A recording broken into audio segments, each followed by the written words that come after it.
Hello, Home Slices. It's Kiara with Home Slice Adulting coming to you with another review for an old show. I'm reviewing season 3 of Murder She Wrote. I've been doing this little series where I go back and watch older shows and give them a quick overview throughout the entire season. And I did this for season 1 and season 2.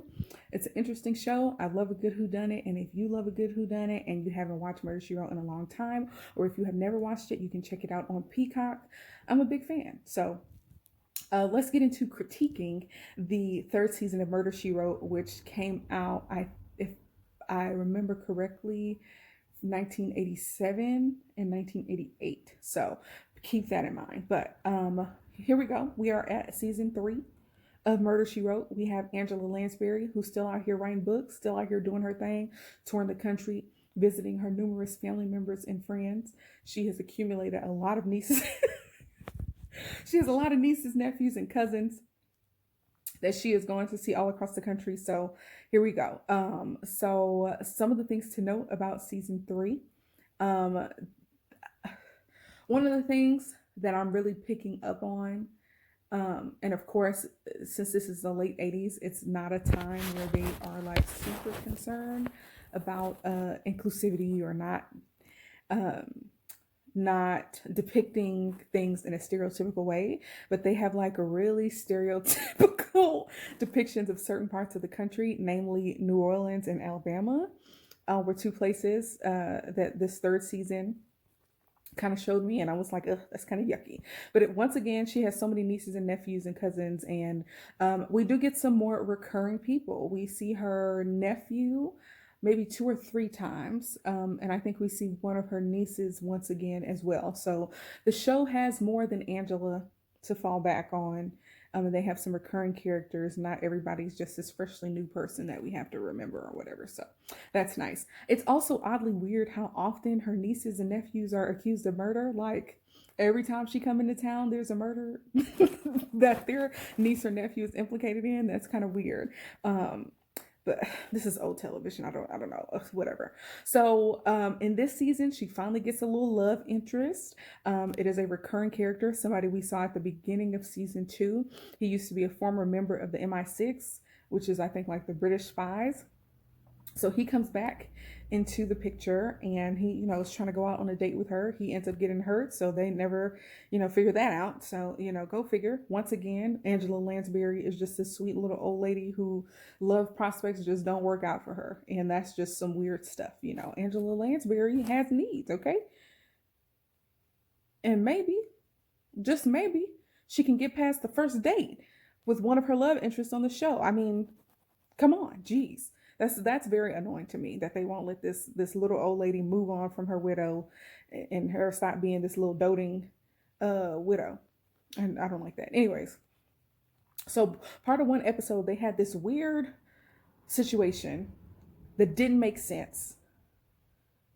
Yeah, it didn't make sense to me, and I'll explain it briefly. It's the same episode where the MI6 guy is, and there's a married couple who has some type of weird mystery around their relationship. And the man in the couple is a white man who is like a diplomat or an English ambassador or something like that. And the woman he married was supposed to have come from this like lavish background or have some type of ancestry that was supposed to be a big deal or whatever. Come to find out, her mom was a fair-skinned African woman who was raped by a white man, and this caused an issue in her relationship with her new husband because she wasn't a dignitary. I don't know. There was some weirdness around it. I didn't understand it.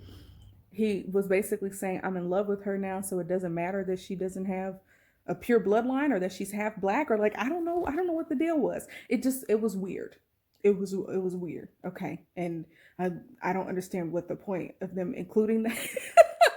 I don't understand what that was supposed to do for the story or why it was a big deal.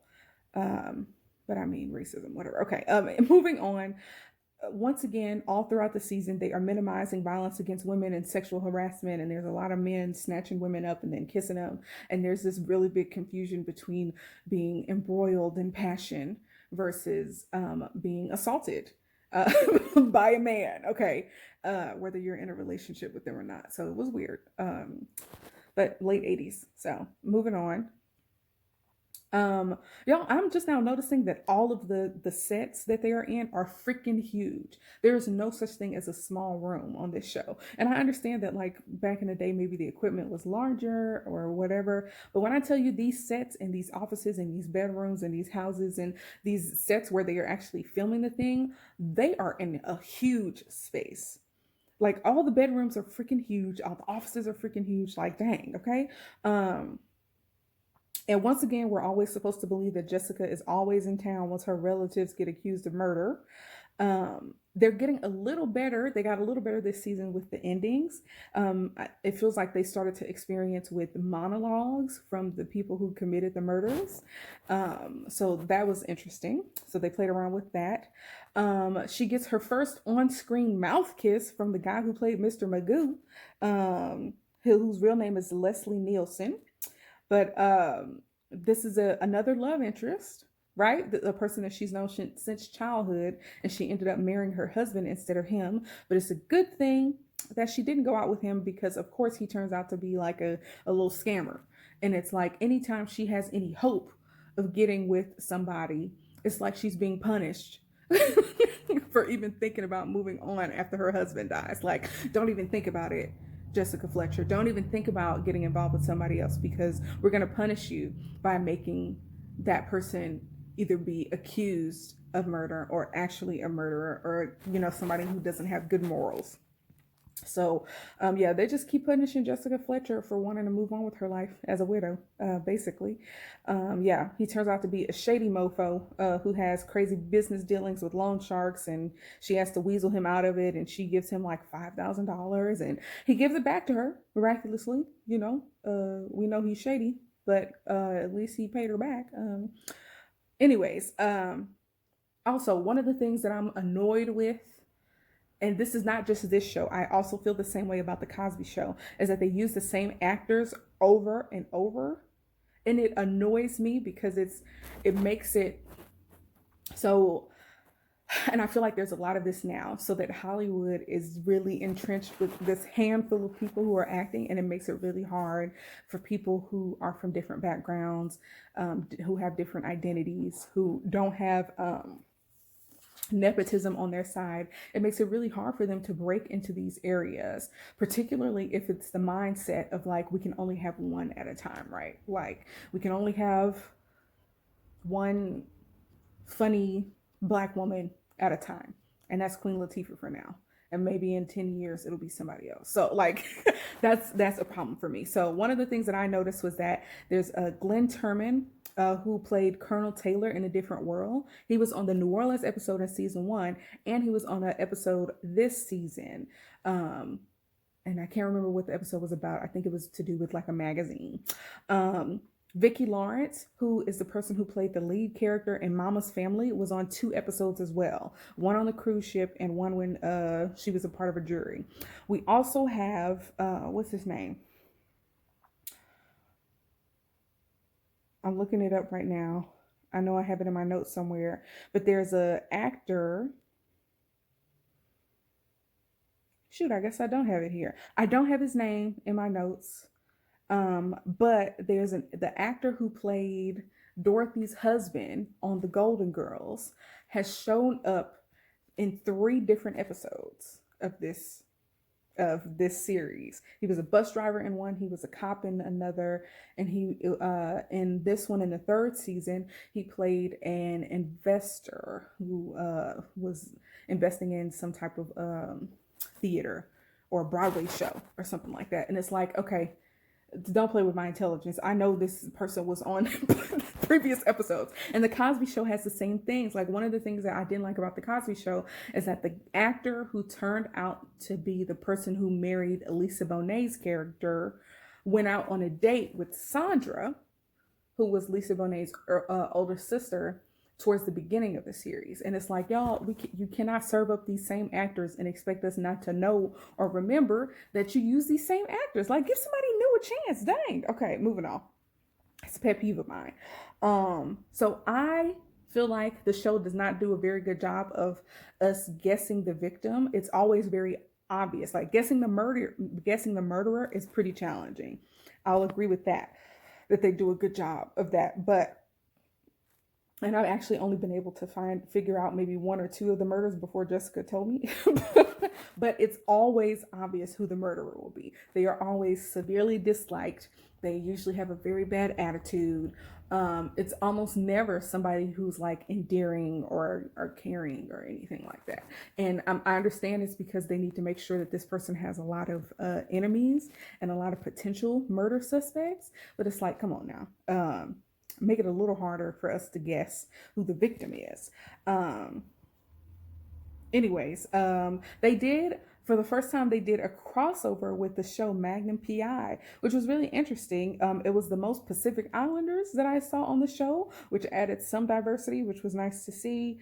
There was a slight love interest with Jessica and Higgins from Magnum PI, but of course this was just a couple of crossover episodes. It didn't materialize into anything. Once again, punishing her for moving on with her life. Moving on, we see there's an episode where she solves a crime on a plane and they seat her in a non-smoking section.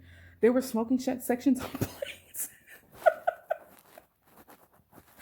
Like, it's very rare that something comes up on the show and I don't know what it is, or I haven't experienced some version of it. I was born in the early 90s. So this show is just a little bit before my time, but a smoking session on a plane, that's foreign to me. So I thought that was interesting.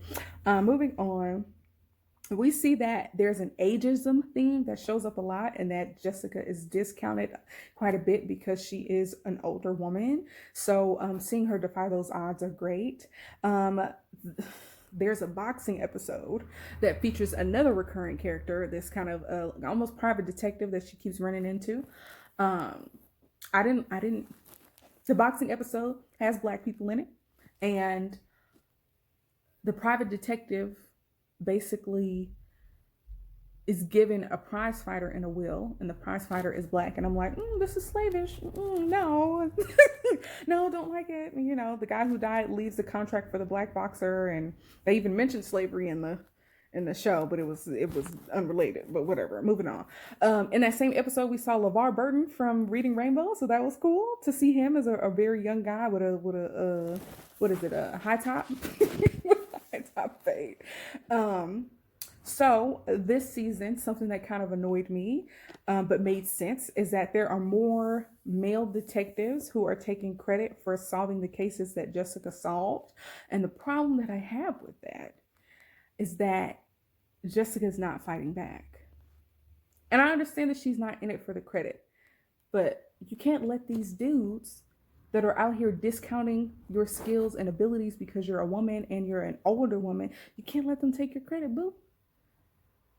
But I mean, I guess the best revenge is success, because apparently she's been making a lot of money selling these books. Every time a new episode comes on, she's working on a different book. So by now, we have had there's about 22 episodes per season. So we've had 66 episodes. She's probably written like 30 plus books. So get your paper, and I guess they can take the credit and you can write the book about it. So whatever. Her nephew stays in trouble. We see him a lot more this time, which is great to have more recurring characters. But I feel like he gets accused of murder quite a bit. So yeah, he stays in trouble.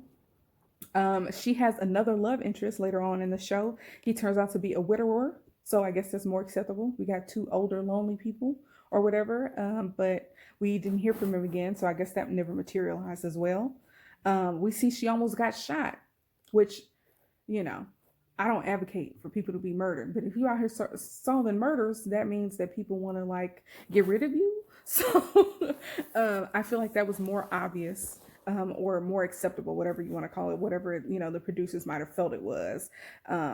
But the point is, you out here solving murders, you're a potential threat. People are going to want to harm you, and they never succeed at harming her. I feel like there was only the one time she got pushed down the stairs. Excuse me. And then she got kind of pushed off the road when somebody else was driving. But I feel like not a whole bunch of harm has fallen her. Um, so I'm hoping that they get more real about that in the next season. So, anyways, I also realized everybody was dying inside their offices and mostly at their desk. And it's like, can y'all do something original? Like, I understand people are at home and work most of the day. So it makes sense that they would be killed in their home or their office.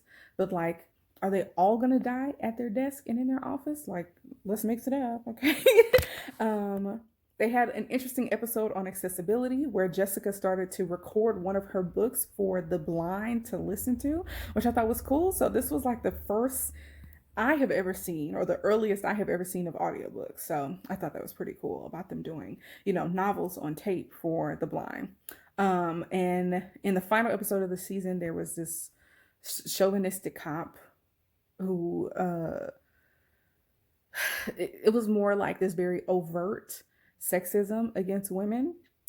And as much as I dislike sexism, I feel like they did a dramatized version of what women have to go through. So I felt that was more realistic than anything else, even though it was like very overt. But I guess back in the 80s, it could be more overt because it was more socially acceptable to be sexist. So, anyways, moving on, let's talk about the actors that I recognize in this show. We have Greg Henry, who played Hollis in Scandal. We have Florence Henderson from The Brady Bunch. We have Courtney Cox from Friends. We have Eric Braeden, who played Victor Newman on The Young and the Restless. We have Richard Klein, who played Larry Dallas on Three's Company. We have Leslie Nielsen, who I mentioned earlier, who played Mr. Magoo. We have Barry Williams, who was Greg Brady. We have John Amos Jr., who played James Evans on Good Times. And we also had George Clooney, who was in an interesting episode. So, very good looking young man. So, they had a lot of people from the show that I recognize. And I imagine that as I go throughout the season and as we get to the seasons that were filmed in the 90s, I'm going to see even more people that I recognize. But I enjoyed this season. Of course, I'm critiquing the years and critiquing the show from the late 80s in 2021. So it's not going to be perfect, but I think that they are doing a little bit better at rounding out Jessica Fletcher's character. I'm just waiting for them to give her a love interest that they are not going to punish her with. Okay. So I enjoyed this season. I'm going to move on to the next season and hopefully keep reviewing this. I mean, as I get ready to finish my graduate school program, I'm going to have more time on my hands, and I'm just looking forward to actually having time to do stuff that I want to do and not have to read textbooks and cases and do homework. So thanks so much for watching. Don't forget to like, comment, share, and subscribe. Peace out, home slices.